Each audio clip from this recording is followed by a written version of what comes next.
Video.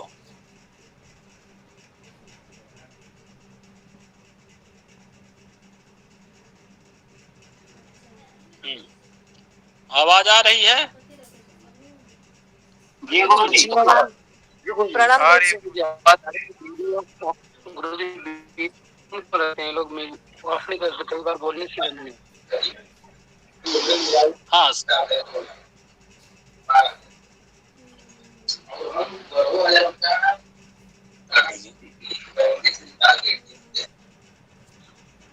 Mic बंद रखें अपना।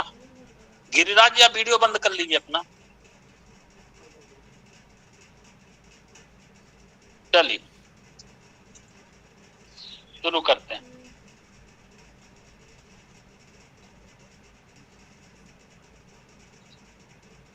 लीजिए।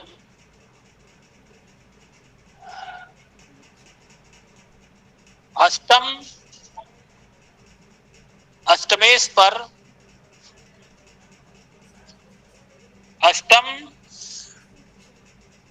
अष्टमेश पर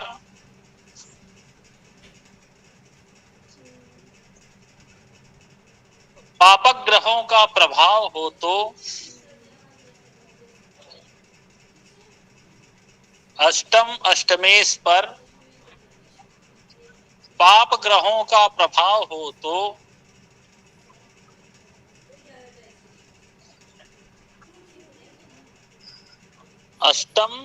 अष्टमेश पर पापक ग्रहों का प्रभाव हो तो विदेश यात्रा का योग बनता है।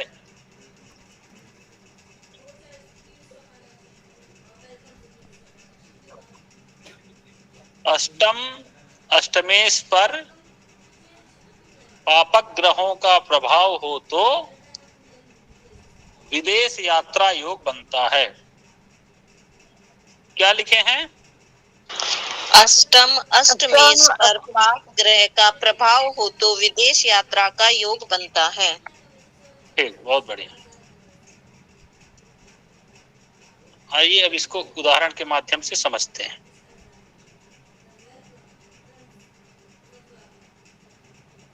बनाइए सभी लोग, सिंह लग्न की कुंडली बनाइए अपने कॉपी में।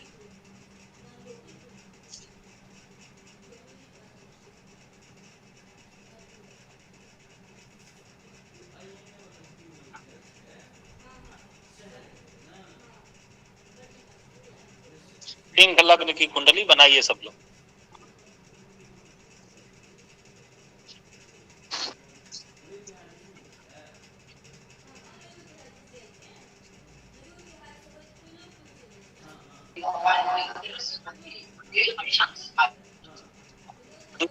द्वितीय भाव में सूर्य,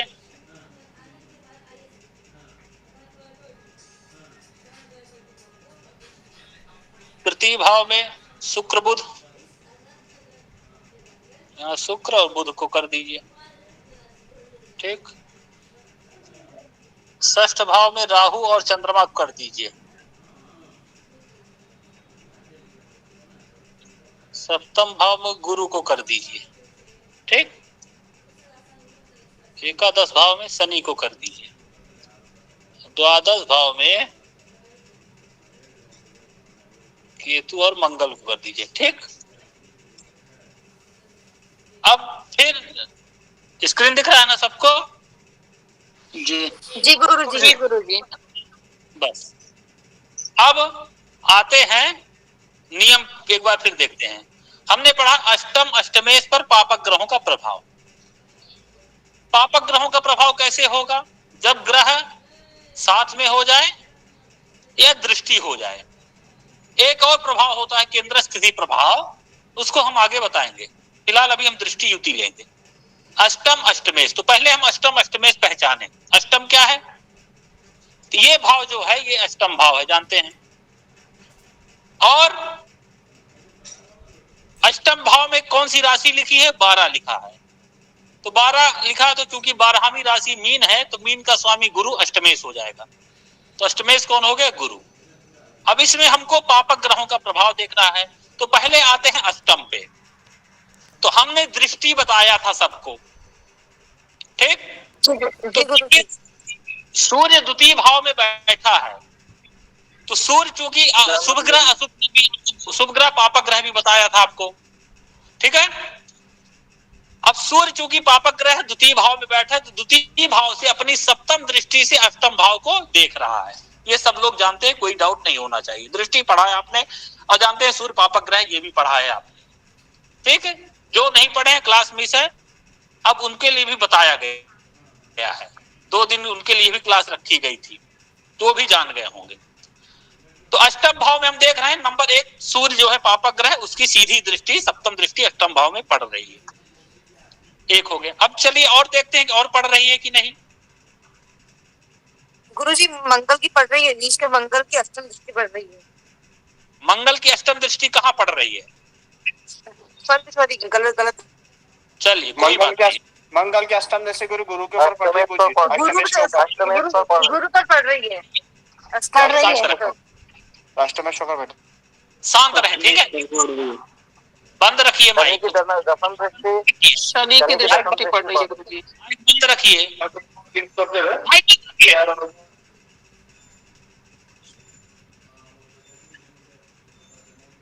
समझ में नहीं आ रहा, कोई नहीं बोलेगा।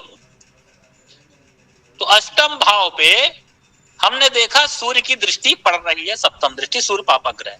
फिर और देखते हैं, हमको मंगल की नहीं पड़ रही है अष्टम भाव पे, ठीक। केतु की पड़ रही है। हमने बताया था केतु की दृष्टि गुरु जैसे होती है।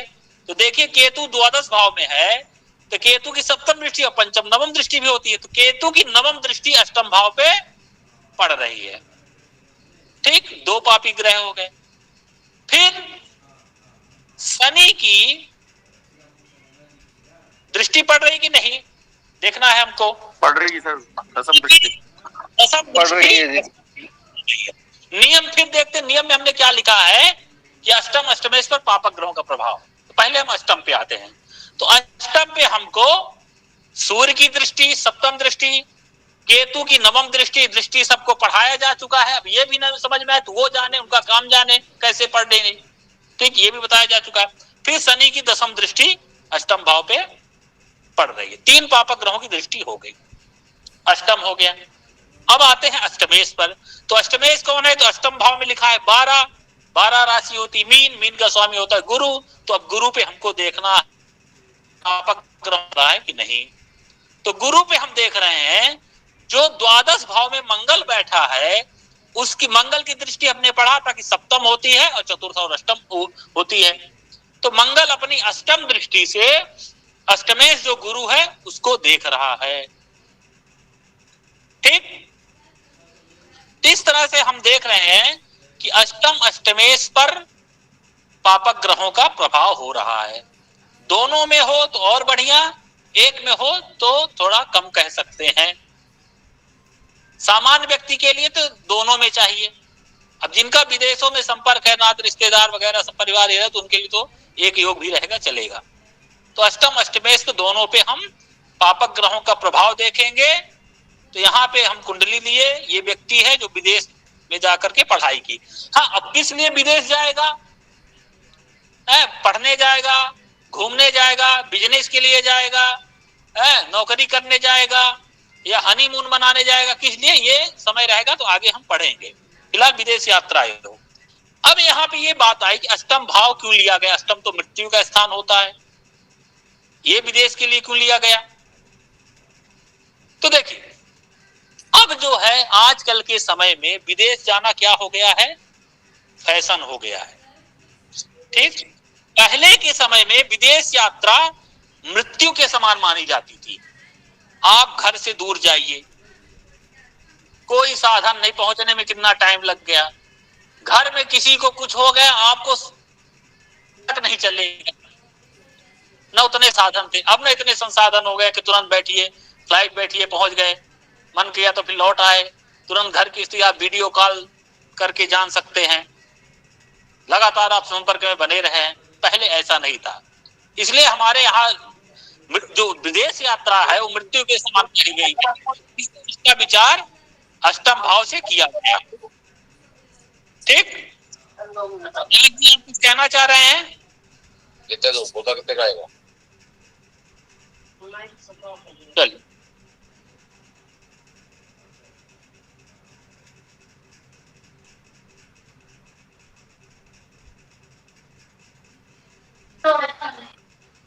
हाँ, इसलिए अष्टम का जो है, जो मृत्यु का स्थान है, वहां से हमारे यहाँ विदेश यात्रा का विचार किया गया, क्योंकि पहले बहुत कठिन होता था विदेश, घर से दूर, परिवार से दूर है, कोई संसाधन नहीं, तो घर से दूर ये मृत्यु के समान ही माना जाता था। इसलिए वो विदेश का विचार, विदेश यात्रा का विचार अष्टम भाव से किया गया, और करते हैं, उसकी चर्चा करते हैं। आज के समय में ये भले फैशन बन गया हो, 2-3 लोग जुड़े हैं विदेश से, विक्रम जी हो गए, प्राची जी हो गई, ये सब विदेश से जुड़ी हैं, तो जान नहीं कितना सरल हो गया है, पहले बहुत कठिन था। अब लिख लीजिए, भाग्येश और द्वादशेश, भाग्येश और द्वादशेश चर राशि में हो तो विदेश यात्रा का योग बनता है। गुरुजी एक बार रिपीट कर दीजिए। भाग्येश या द्वादशेश,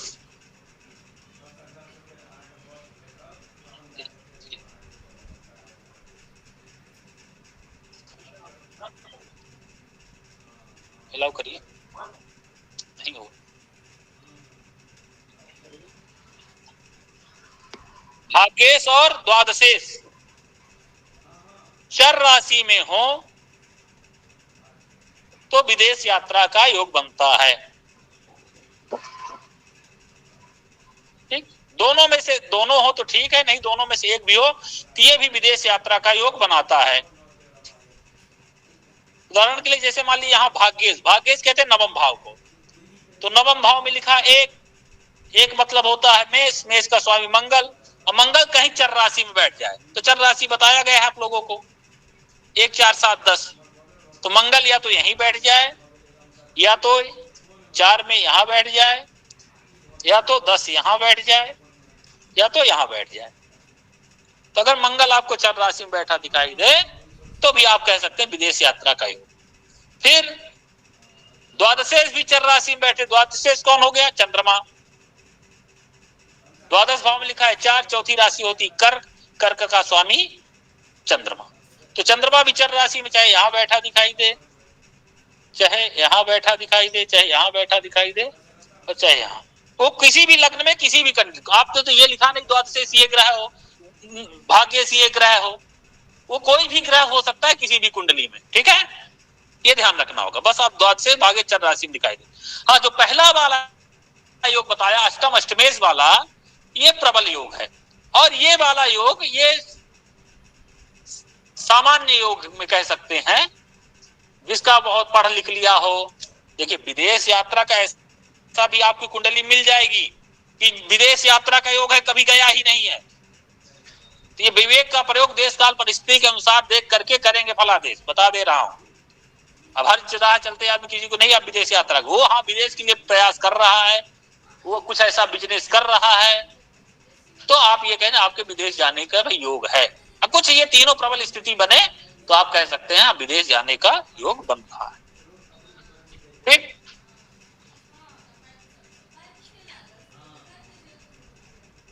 इसमें क्या प्रश्न? ओम दीपक कुमार जी, आपके आप कोई ग्रह से संबंध होना चाहिए या कि पाप ग्रह से भी योग बनेगा? पापक ग्रह से है, अष्टम अष्टमेश का पापक ग्रहों से संबंध हो, पापक संबंध नहीं, पापक ग्रहों से प्रभाव हो, अष्टम अष्टमेश पापक ग्रहों का प्रभाव हो, बात वही है, संबंध प्रभाव तो होगा। शिवानी मित्तल, भाग्येश 11 भाव नहीं होगा, नहीं भाग्येश नवम भाव है, ठीक है, नवम भाव को भाग्य स्थान कहा गया है, एकादश भाव लाभ का है। चलिए आगे चलें। जी एक शंका था, बताएं। हाँ गुरुजी, आपने बोला कि भाग्येश या द्वादश, ये सही है या भाग्येश और द्वादश दोनों? दोनों हो जाए तो और बढ़िया, दोनों में एक हो जाए तो वो भी ठीक, जी गुरुदेव। एक हो जाए और बढ़िया। लग्न से विचार किया जाएगा। सब लग्न कुंडली का ही पढ़ा रहा हूं, अभी गोचर की मैं चर्चा नहीं कर रहा हूं। गोचर का भी नाम मत लीजिए, खुद कंफ्यूज होकर दूसरों को कंफ्यूज मत करिए। ये लग्न कुंडली से ही चल रहे हैं, ठीक है, लग्न कुंडली में ही आपको देखना है। चलिए अब आगे चलते हैं, समझ गए होंगे। लिखिए, यदि किसी पुरुष का जन्म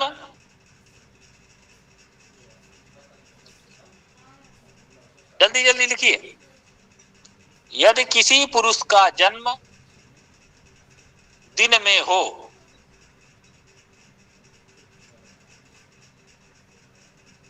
यदि किसी पुरुष का जन्म दिन में हो, लग्न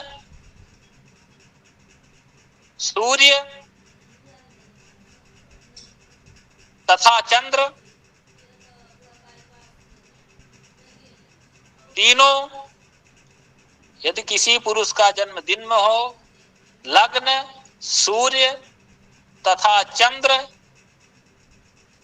तीनों विषम राशि में स्थित हो,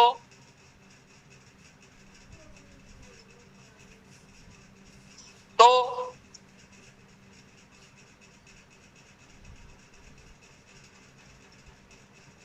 महाभाग्य योग होता है। गुरुजी एक बार यदि किसी पुरुष का जन्म दिन में हो, लग्न सूर्य चंद्र तीनों विषम राशि में हो, तो लिख लीजिए, स्क्रीन दिख रहा होगा, महाभाग्य योग होता है।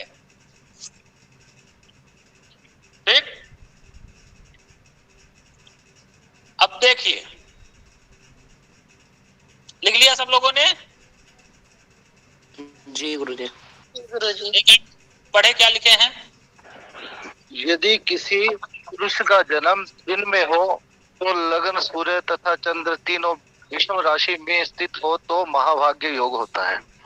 पुरुष का जन्म कह रहा, ठीक है। अब देखिए इसमें चार क्या पांच, एक तो हो गए पुरुष हो, दूसरा पुरुष का जन्म दिन में हो, फिर लग्न सूर्य और चंद्रमा तीनों विषम राशि में हो।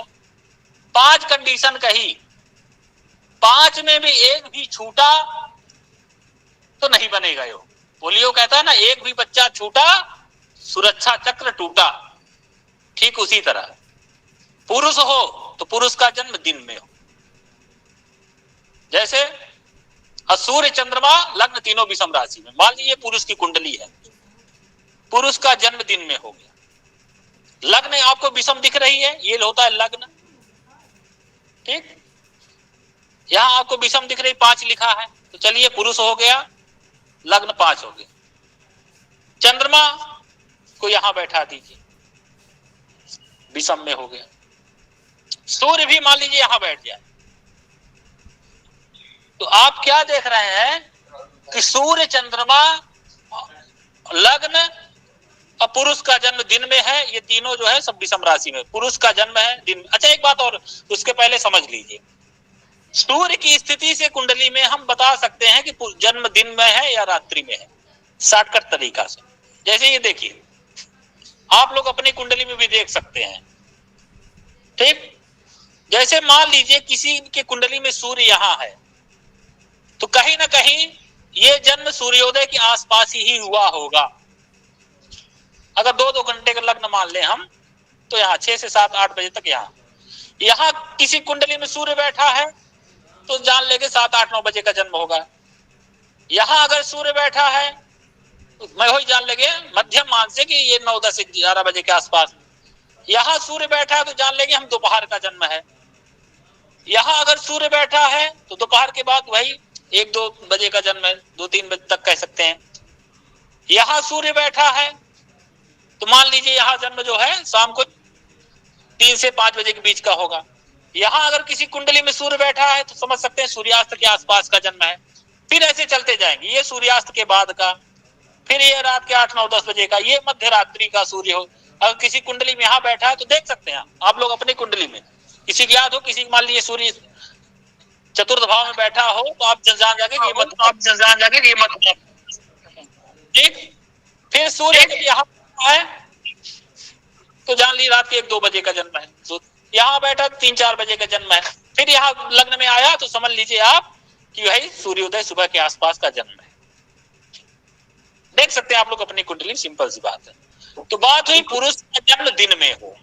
गुरुजी नमो नमः। गुरुजी सुबह 4:30 का जन्म हो और चौथे भाव में सूरज बैठा हो तो इसका मतलब कुंडली गलत है? जरूरी नहीं है, किसी महीने में ऐसे संभव हो सकता है जहां सूर्योदय लेट होता हो। तो गणित करके देखिए, गणित की कक्षा 29 तारीख से चल रही है।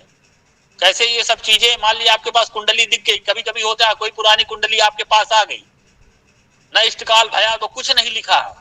अब वही कुंडली देख के आपको निकालना होगा, उसका मंथ महीना निकालना है, वर्ष निकालना है, राशि नक्षत्र सब निकालना है। तो कैसे निकालें?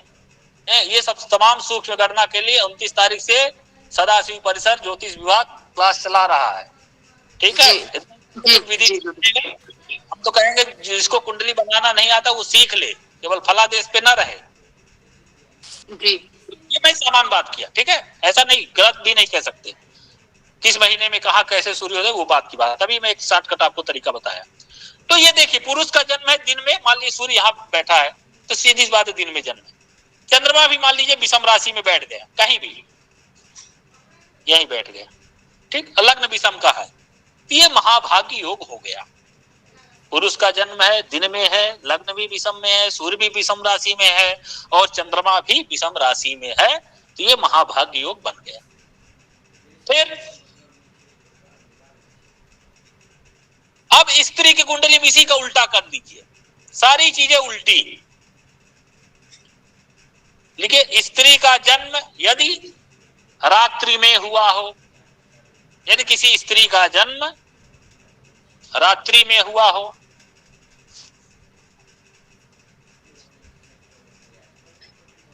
ठीक, यदि किसी स्त्री का जन्म रात्रि में हुआ हो, लग्न सूर्य चंद्रमा तीनों सम राशि में हो, लग्न सूर्य चंद्रमा तीनों सम राशि में हो, यदि किसी स्त्री का जन्म रात्रि में हुआ हो, लग्न सूर्य चंद्रमा तीनों सम राशि में स्थित हो, तो महाभाग्य योग बनता है। इसका फल बताते हैं क्या होता है। क्या लिखे हैं बताइए, कोई पढ़िए। यदि किसी स्त्री का जन्म रात्रि में हो, लग्न सूर्य व चंद्रमा तीनों सम राशि में हो, तो महाभाग्य योग बनता है। ठीक, बहुत बढ़िया। ये देखिए कुंडली, देखिए ये शुक्र बैठा है यहाँ पे, यहाँ चंद्रमा, यहाँ गुरु और यहाँ केतु, ठीक। अब देखिए ये स्त्री की कुंडली है, ठीक है। तो स्त्री कुंडली आप सूर्य से अंदाजा लगा सकते हैं कि रात्रि में जन्म हुआ है, सूर्य पंचम भाव में बैठा है, ठीक। लग्न सम राशि में है, चंद्रमा सम राशि में है और सूर्य भी सम राशि में है, स्त्री की कुंडली है और जन्म रात्रि में भी हुआ है, पांचों चीज। अब ये नहीं कि स्त्री की कुंडली हो, सूर्य चंद्रमा दिन में जन्म हो, सूर्य चंद्रमा लग्न तीनों सम राशि में बैठे हो। अगर स्त्री कुंडली है, अगर जन्म दिन में हो गया तब नहीं बनेगा, जान लीजिए। एक भी चीजें इधर से उधर नहीं होनी चाहिए। मान लिया और सारी चीजें मिल रही, बस स्त्री का जन्म दिन में हो गया, लग्न भी सम राशि हो गया, चंद्रमा भी सम राशि में हो गया, सूर्य भी सम राशि में हो गया, तब भी नहीं बनेगा। ये ध्यान रखना है। स्त्री का जन्म कहा रात्रि तो रात्रि, लग्न सूर्य और स्त्री ही तो स्त्री ही। ये नहीं कि पुरुष का जन्म रात्रि में हो गया, लग्न सूर्य चंद्रमा सब भी सम राशि हो गए, तब भी नहीं बनेगा। स्त्री तो स्त्री, रात्रि तो रात्रि, सम तो सम, ठीक।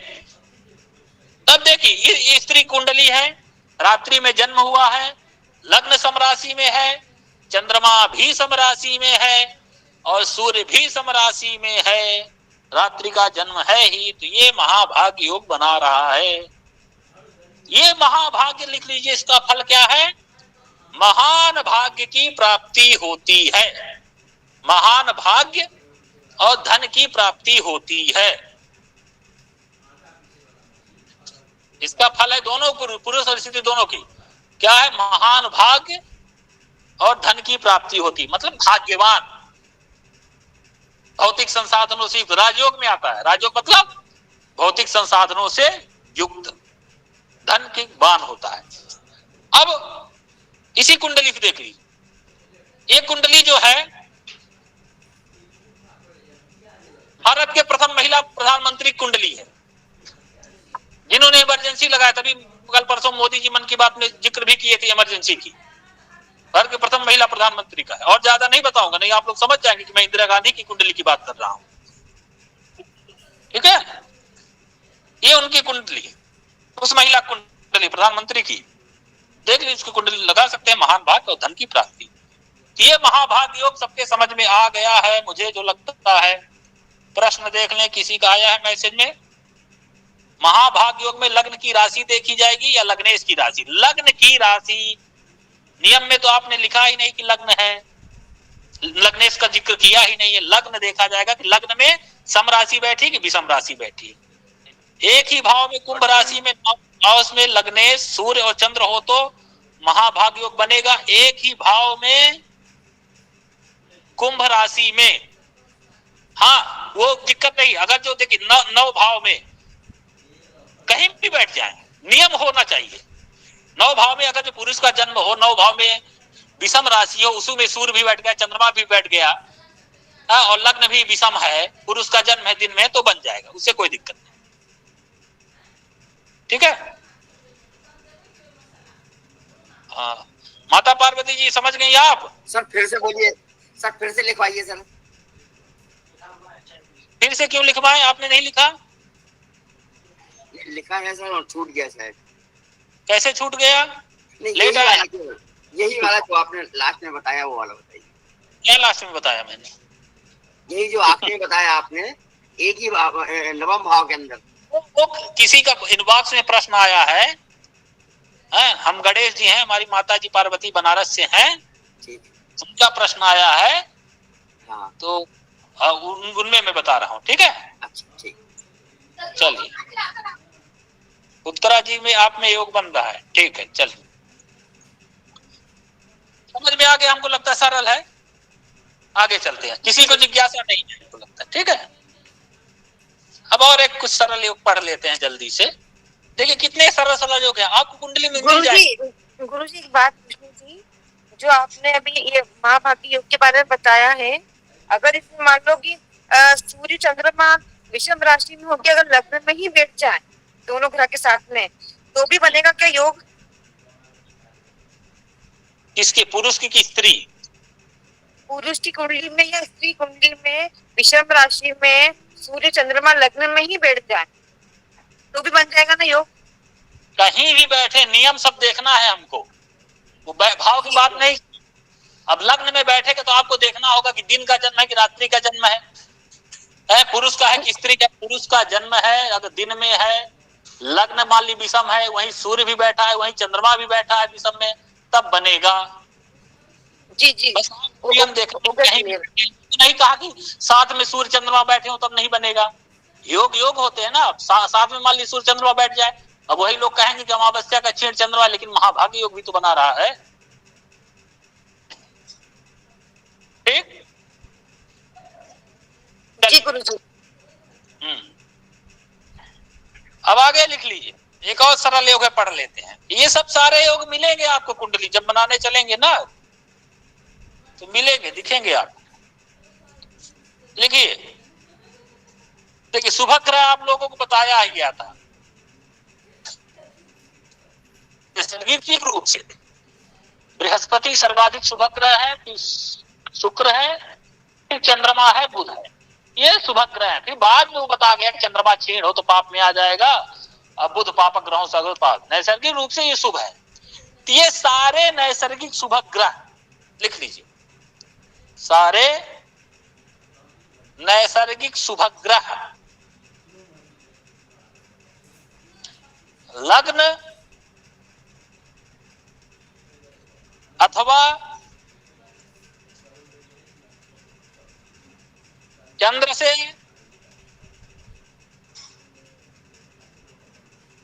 सारे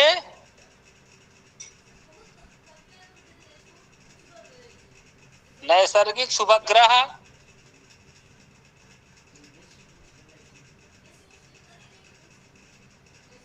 लग्न अथवा चंद्र से उपचय स्थान में हो। सारे नैसर्गिक शुभग्रह लग्न अथवा चंद्र से उपचय स्थान में हो तो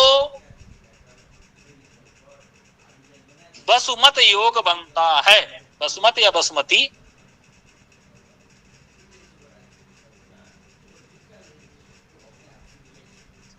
सारे नैसर्गिक शुभग्रह लग्न अथवा चंद्र से उपचय स्थान में हो तो वसुमती योग बनता है। अब ये उपचय स्थान आप लोगों को पढ़ाया गया था 3, 6, 10, 11। याद है सबको? जी 3, 6, 10, 11। हाँ, 3, 6, 10, 11 ये क्या होते हैं? उपचय स्थान होते हैं। बाकी जो बचे अनुपचय, पीरियड भी बोलते हैं उसको, पीरियड संख्या। सर नैसर्गिक का मतलब क्या होता है? नैसर्गिक इसका मतलब क्या होता है? नैसर्गिक का मतलब वास्तविक। Okay, thank you. वास्तविक रूप से आप हैं क्या, शुभ हैं कि अशुभ हैं? Okay sir, okay, thank you. ठीक, हाँ। तो नैसर्गिक रूप से आप क्या हैं, शुभ हैं कि अशुभ हैं, ये ऐसे। तो ये होता है। अब आते हैं, समझते हैं इस योग को। सरल है, लग्न अथवा चंद्र दोनों से हो जाता। वो न कर रहे हैं, चलिए।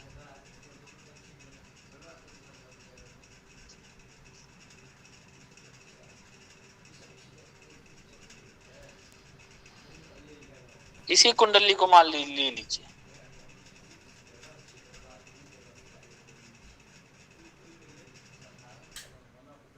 अब मान लीजिए यहाँ गुरु हो गया, यहाँ चंद्रमा हो गया, बुध हो गया, शुक्र यहाँ हो गया। तो अब आप क्या देख रहे हैं कि जो शुभ ग्रह है चंद्रमा, गुरु, शुक्र, बुध उपचय भाव में है, मतलब 6, 10, 11 उपचय में है ना। 3 में मान लीजिए नहीं, ऐसी स्थिति होगी नहीं। चारों उपचय में क्या है, 4 भाव है। तो 4 भाव में देखिए ऐसी स्थिति 2 बन सकती है, यहाँ दशम 11 में बन सकती है, लेकिन अन्य जगह नहीं बन सकती। तो या तो 4 में से चारों में हो जाए, या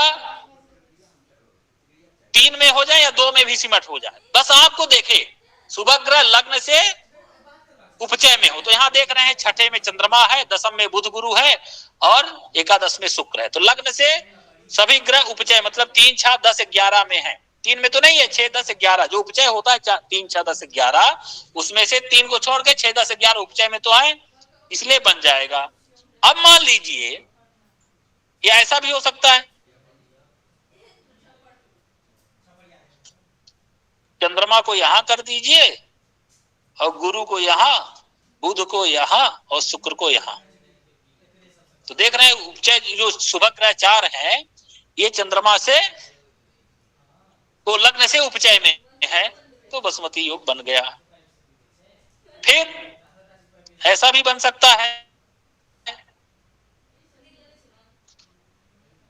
यहां गुरु हो गया, चंद्रमा हो गया, यहाँ बुध और शुक्र हो गया। ठीक, तब भी बन गया कि उपचय में, मतलब 10, 11 2 ही भाव में, लेकिन है उपचय में, तब बन गया। अब मान लीजिए यहाँ शुक्र हो गया और यहाँ बुध हो गया, बनेगा? नहीं बनेगा, क्योंकि जो नैसर्गिक शुभ ग्रह बुध है वो उपचय से छिटक गया। बात आई कि सारे के सारे शुभ ग्रह, ठीक, तो सभी की बात हो, सभी, ये नहीं कि 3 बैठे 2 बैठे, नहीं, सभी शुभ ग्रहों की बात आई। एक भी छिटका तो नहीं बनेगा योग। तो बुध देखिए द्वादश में चला गया तो यहाँ पे नहीं बनेगा। या मान लीजिए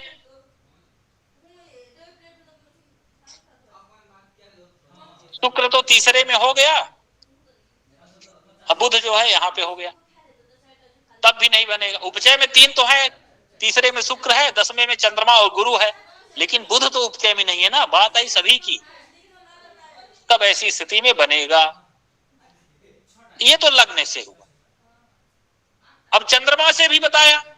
अब जब चंद्रमा से लेंगे तो एक ग्रह तो अपने आप छिटक गया पहले ही, चंद्रमा, कि वो भी शुभ ग्रह से आता है। बात वैसे समझिए, जैसे मान लीजिए कोई राजा है, राजा के अंडर जो है 4 लोग हैं।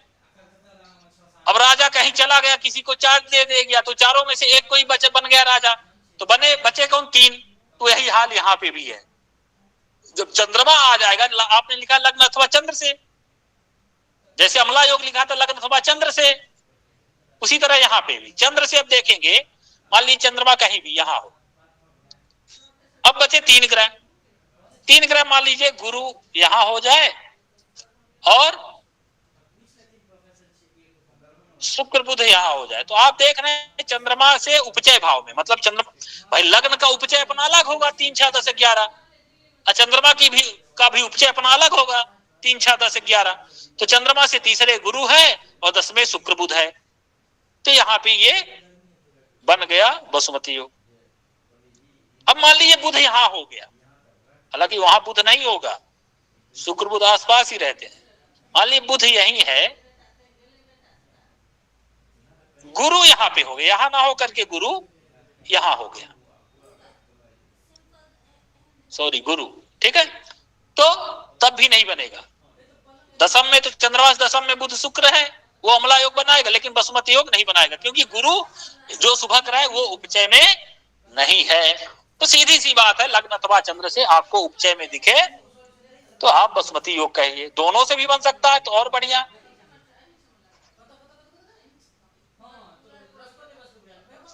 जैसे मान लीजिए यहाँ चंद्रमा हो जाए, ठीक, और यहाँ गुरु हो जाए, यहाँ बुध शुक्र, तब क्या कहेंगे, यहाँ पे लग्न और चंद्र दोनों से बन रहा है। बसुमती योग जो है वो लग्न और चंद्रमा दोनों से बन रहा है, ठीक है। तो इस तरह से ये बसुमती योग बनता है। फल जान लीजिए, उपचय गुरु जी, उपचय मतलब होता ही है इकट्ठा करना, ठीक है। तो जिसमें ये बसुमती योग होता है, ये भी राजयोग होता है, धन एकत्रित करने वाला जातक। जब बोल रहे हैं तो क्या गुरुजी गुरी कर रहे हैं? जो प्रश्न हो टाइप कर दीजिए, मैं देखता हूं ना। आवाज नहीं आ रही है तो क्या कहना चाह रहे हैं प्रशांत जी, क्या कहना चाह रहे हैं? आपने बोला कि लग्न से उपचय में होना चाहिए, लग्न तो चंद्र बैठ गए, कैसे होगा गुरुजी? लग्न से उपचय हुआ, अब दोनों नियम देखिए ना, अपना दिमाग क्यों लगा रहे? आपने क्या पढ़ा? लग्न से उपचय में शुभ ग्रह हो, तो लग्न से उपचय में शुभ ग्रह है।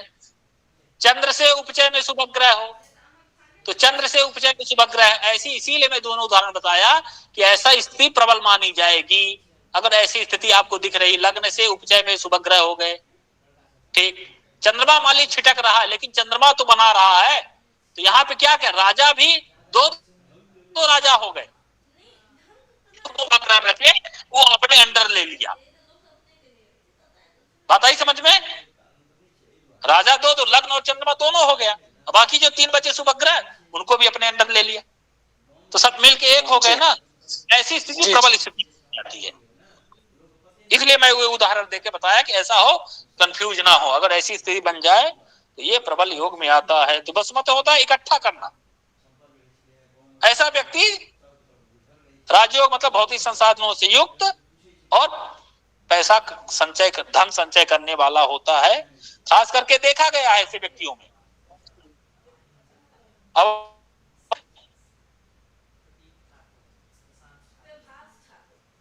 अब हेलो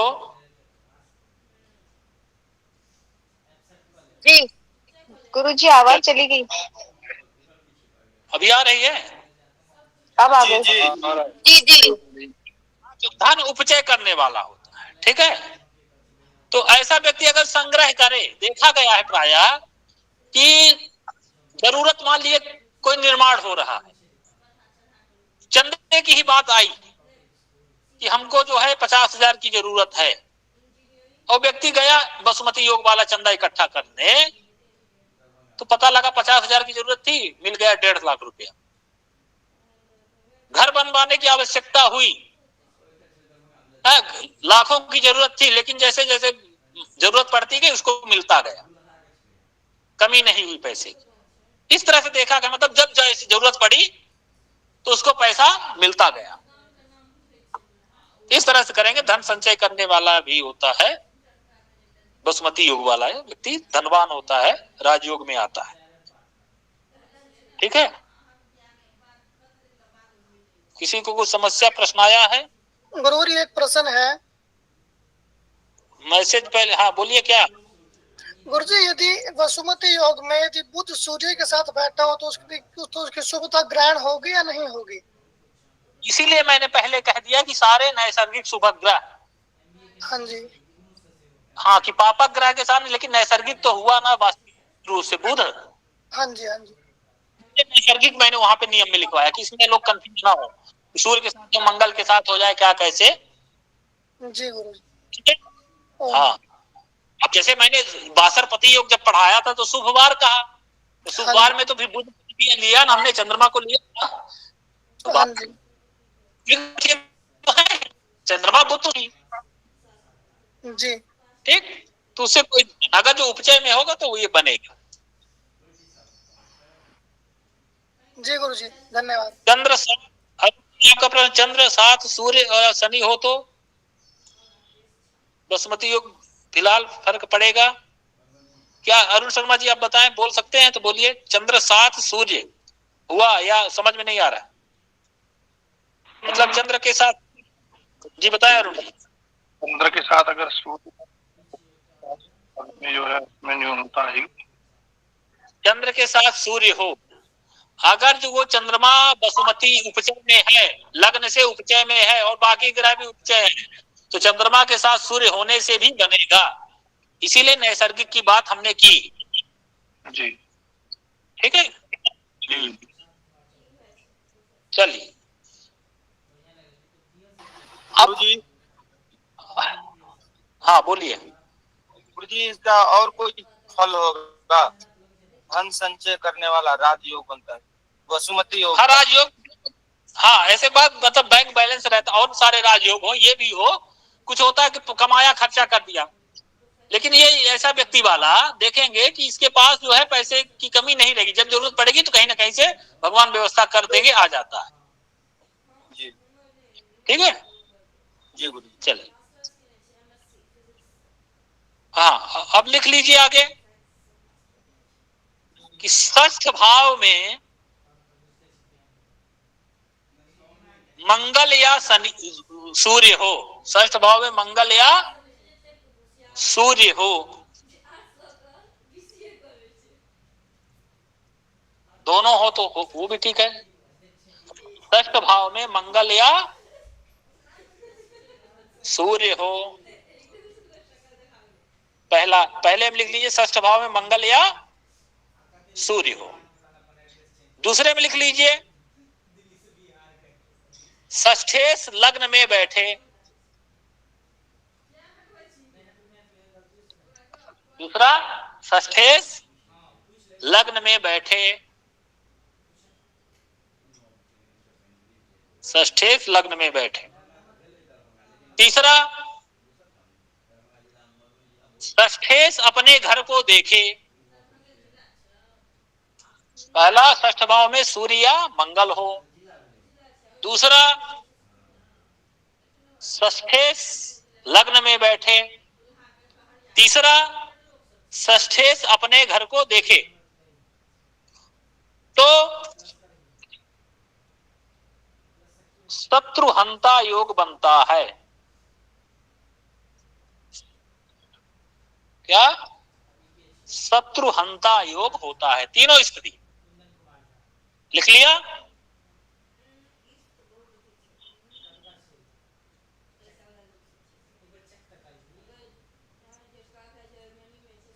क्या लिखा? षष्ठ भाव में मंगल या शुक्र हो, शुक्र नहीं, सूर्य। सूर्य हो, षष्ठेश लग्न में बैठे, षष्ठेश अपने घर को देखते हो तो शत्रुहंता योग बनता है। ये फिलहाल इतनी चीजें हैं शत्रुहंता की, और बहुत सारे नियम से बनते हैं, वो हम आगे और पढ़ेंगे। ठीक है, फिलहाल इतना पढ़िए। तो षष्ठ भाव ये आप लोग जानते हैं, ये छठा भाव होता है। ठीक है, अब जो नहीं जानते होंगे तो वो छठा भाव इसको समझ लेंगे जहां 6 लिखा है। जो क्लास नहीं किए होंगे, नहीं आए होंगे, ऐसे भी लोग हैं, मैं जानता हूं। अभी इसी में कंफ्यूजन चल रहा होगा, कौन छठा भाव है कौन वो है। तो षष्ठ भाव जहां 9 लिखा वो षष्ठ भाव, वहां आपको मंगल बैठा दिखाई दे या सूर्य बैठा दिखाई दे, दोनों बैठे दिखाई दे। और अच्छा, शत्रुहंता मतलब ये कह सकते हैं शत्रुओं को हनन करने वाला, पराजित करने वाला, है ना। कह देंगे जो भाई जिसको शत्रु परास कर दे, तो कहिए भाई आपके कुंडली में शत्रुहंता योग है, शत्रु कुछ आपका बिगाड़ नहीं पाएंगे। ठीक है, तो षष्ठ भाव में मंगल या सूर्य आपको बैठा दिखाई दे, दोनों बैठ जाए तो और प्रबल बन जाएगा, या तो दोनों में से एक भी बैठा दिखाई दे। फिर दूसरा नियम ये भी बनता है शत्रु, दूसरे नियम और है शत्रुहंता योग का कि षष्ठे लग्न में बैठे। तो यहाँ षष्ठ भाव में 9 लिखा है, 9वीं राशि होती धनु, धनु का स्वामी हुआ बृहस्पति, लग्न में बैठ जाए, बृहस्पति यहां बैठ जाए, तो ये भी शत्रुहंता योग बन गया। फिर कहा अगला कि षष्ठेश अपने घर को देखे, तो षष्ठेश कौन है? बृहस्पति है, तो बृहस्पति अपने घर को देखे। तो कैसे देखेगा बृहस्पति की दृष्टि आप लोग जानते हैं कि पंचम, नवम और सप्तम होती है। तो या तो बृहस्पति यहां बैठ जाए, यहां से देखे, या तो बृहस्पति यहां बैठ के पंचम दृष्टि से अपने को देखे, या तो बृहस्पति यहां बैठ के अपनी नवम दृष्टि से देखे। अपने घर को देख रहा है ना बृहस्पति, नवम दृष्टि से यहां देख रहा है, सप्तम दृष्टि से यहां देख रहा है, और पंचम दृष्टि से षष्ठ भाव अपने घर, मतलब षष्ठेश बृहस्पति अपने घर को देख रहा है।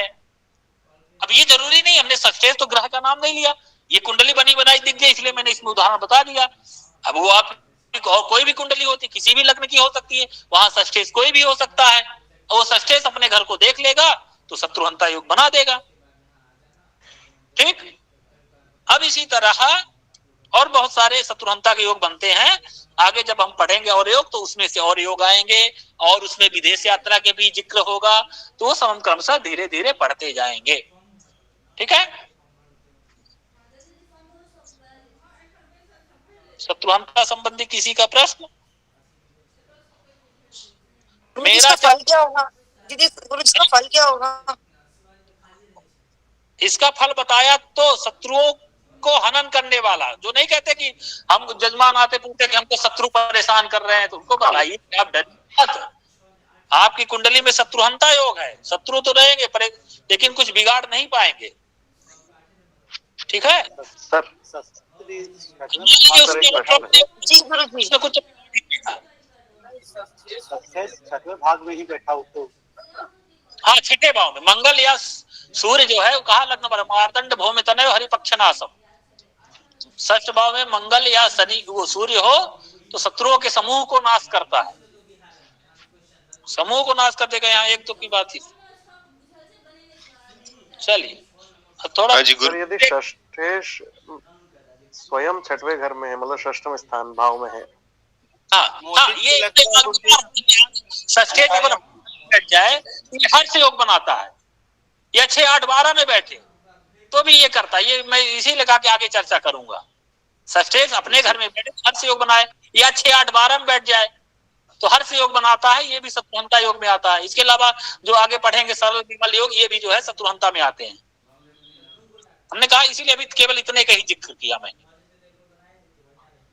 सर एक क्वेश्चन, सर जी एक जनरल क्वेश्चन था कि आपने बताया था केतु की पंचम नवम, राहु की पंचम नवम दृष्टि, तो राहु केतु सर सन और मून से बनते हैं, तो इन दोनों की तो 7वीं दृष्टि है, तो हम ये सैद्धांतिक रूप में कैसे साबित करेंगे? और एक जन्म पत्री आपने निकाली, इसी से मुझे ध्यान आया, देखिए केतु बैठा है लग्न में, और जो जन्म पत्री सर उसी में केतु लग्न में बैठा है। अगर पंचम और नवम दृष्टि है तो इसका मतलब ना तो इसे पिछले पुण्य मिलेंगे, ना इसका भाग्य चमकेगा। और राहु ने भी फिर खत्म कर दिया, एकादश भी खत्म हो गया, त्रेश भी खत्म हो गया। तो क्या ऐसे किसी को हम बिल्कुल कह दें कि तुम्हारा कुछ नहीं बचना, जाओ? ऐसे कैसे कर देंगे? ये आप कहाँ से कैसे कर रहे हैं कि ये कहाँ से आप पढ़ लिए हैं ये सब बातें? नहीं सर, 5 और 9 दृष्टि डाल रहे हैं ना, तो वो देख रहा था मैं। तो केवल आप दृष्टि ही जान रहे हैं इसके बारे में, राहु केतु के बारे में, दृष्टि ही। आपको ये नहीं पता यद भावे संयुतौ तत् फलानि लभतो प्रबलेते साम तमो ग्रहो। राहु केतु क्या है?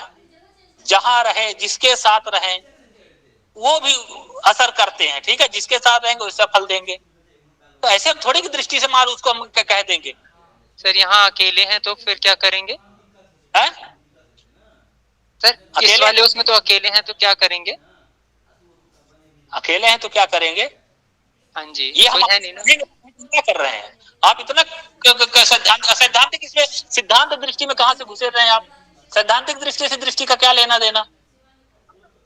ठीक है सर। आप कुछ एक मिनट गुरुदेव क्षमा चाहता हूँ। गुरु जी जो क्लास चला रहे हैं प्लीज क्लास उनके अनुसार चलने दीजिए, बीच में अपनी क्लास कोई बात नहीं। ये कुछ ज्यादा बोल रहे हैं तो ठीक है, आप ये बात आप ये बोले तो प्रमाण कर दीजिए। और आप सिद्धांत दृष्टि में कहाँ से घुसे रहे हैं ये भी बताइए ना सबको। अब जो ग्रहों का उच्च नीच हम पढ़ते हैं उसमें सिद्धांत का क्या लेना देना? उसका कोई ग्रह गणित में नहीं प्रयोग होता। जो ग्रहों को उच्च नीच है वो मंदोच ग्रोच अलग होता है सूर्य सिद्धांत में, उससे यहाँ उच्च नीच का कोई मतलब नहीं। हमारे ऋषियों ने देखा कि हाँ ये ग्रह इतने अंश पे है, ये परम उच्च मतलब ज्यादा फल दे रहा है, तब कह दिया कि अरे ये अगर सूर्य मेष राशि के 10 अंश पे है कि परम उच्च बहुत अच्छा फल दे रहा है। गुरु जी केतु या राहु बैठेंगे तो किसी न किसी राशि में तो बैठेंगे ही ना, तो राशि के जो स्वामी है उनका तो असर उनपे रहेगा ही ना। अभी आगे पढ़ेंगे, अब ऐसे पढ़ेंगे। देखिए अब जैसे यहाँ पे हम घबरा जाते हैं आप लोग, ये बात हम आगे पढ़ने वाले थे। जैसे देखिए यहाँ पे शनि, ठीक है? शनि को हम क्या कहेंगे? शनि केतु अधिष्ठित राशि का स्वामी है। केतु अधिष्ठित मतलब केतु जो है शनि की राशि में बैठा है कि नहीं बैठा है? इसको बोलते हैं शनि केतु अधिष्ठित राशि का स्वामी। मतलब अब शनि क्या कराएगा? केतु के अनुसार कराएगा। कैसे? जैसे मान लीजिए उदाहरण के लिए आप फिल्म देखते होंगे, फिल्मों में क्या होता है कि जो विलेन होता है वो हीरो की फैमिली के किसी भी मेंबर को जो कनपटी में बंदूक लगा लेता है और हीरो को कहता तुम ये काम करो, है कि नहीं? वही बात यहां होगी। केतु बैठ गया कहां? शनि की राशि में। अब शनि को क्या कहेंगे? शनि क्या है? केतु अधिष्ठित राशि का स्वामी। फिर आगे कहेंगे मंगल और चंद्रमा अधिष्ठित राशि का भी स्वामी शनि है। इन दोनों का क्या फल होगा वो हम आगे चर्चा करेंगे फलादेश में, ठीक है? तो थोड़ा लंबा विषय इसलिए उसको अभी छेड़ नहीं रहा हूं। ऐसे जब धीरे धीरे हमारी बुद्धि वो सब हम आगे जिक्र करेंगे। गुरुजी हाँ सर, षष्ठेश में खुद का ही वो बैठा हो ग्रह तो बनेगा? बिल्कुल बनेगा, वो हर्ष योग में आता है। हमने कहा ना षष्ठेश अपने जैसे हम बुध है, बुध अपने ही घर में, षष्ठेश बुध अपने ही घर में बैठ जाए वो हर्ष योग बनाता है, वो राजयोग में आ जाता है, ठीक है? वो आगे हम पढ़ेंगे, अवादि योग जब पढ़ेंगे हम तो आएगा आगे। इसीलिए हमने जब ये शत्रुहंता योग आप लोगों को लिखवाया, हमने कहा ना कि अभी और प्रकार से बनते हैं। विदेश यात्रा भी आज हमने पढ़ाया, हम और आगे क्या मिलेगा विदेश यात्रा योग। अब हाँ विदेश में रहने का भी योग कि व्यक्ति अपने पराश्रम से बनाएगा। वही चतुर्थेश अगर द्वादश में बैठ जाए तो व्यक्ति पिता के सहयोग से विदेश में घर बनाएगा। चतुर्थेश अगर जो अष्टम में बैठ जाए तो अपने कर्मों के द्वारा अपने पराक्रम से वो विदेश में घर बनाएगा। विदेश जाके ये लोग ये भी पूछते हैं ना कि हमारा वहां परमानेंट रहने का है कि नहीं है, कि हम चले जाएंगे क्या कैसे, ठीक है? ये सारी चीजें हैं। तो अभी मैं उस स्तर का नहीं ले जा रहा हूँ, नहीं तो बहुत लोग उसमें जो है नहीं समझ में आएगा। इसलिए मैं धीरे धीरे शुरू कर रहा हूँ, वहां तक मैं पहुंच रहा हूँ। आगे देखिए कि कहां तक मैं जाता हूँ, ठीक है? मुझे एक निवेदन और है मेरा, आप धैर्य बनाए रखें बस। गुरु जी ये निवेदन है कि विषय से इधर किसी भी प्रकार का क्वेश्चन नहीं लेनी, तो पढ़ाने वाला जो एक वो होता है लाइन, वो टूट जाती है, फिर बाकी सबका नुकसान हो जाता है।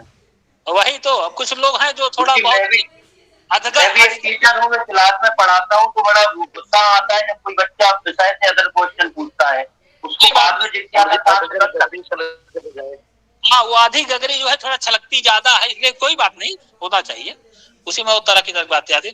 चलिए अब इसी में थोड़ा प्रैक्टिस कर लेते हैं कि अभी जो हम पढ़े हैं उसमें से कौन योग बन रहा है। ठीक है, तो एक आदमी है बता सकता है जो सारे योग, कोई एक आदमी आए तो मैं बताऊं जो सारे योग बताने की क्षमता रखता हो, जो अभी तक पढ़े हैं।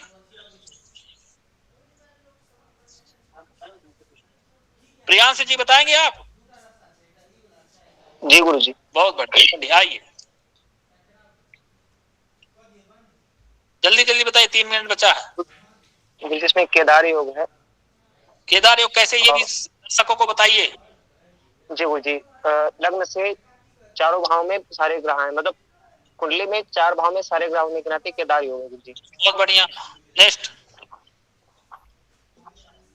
और गुरुजी सूर्य से चंद्रमा केंद्र में है, तो इसमें अधम योग भी है गुरुजी। ठीक, बहुत बढ़िया। और देख है गुरुजी,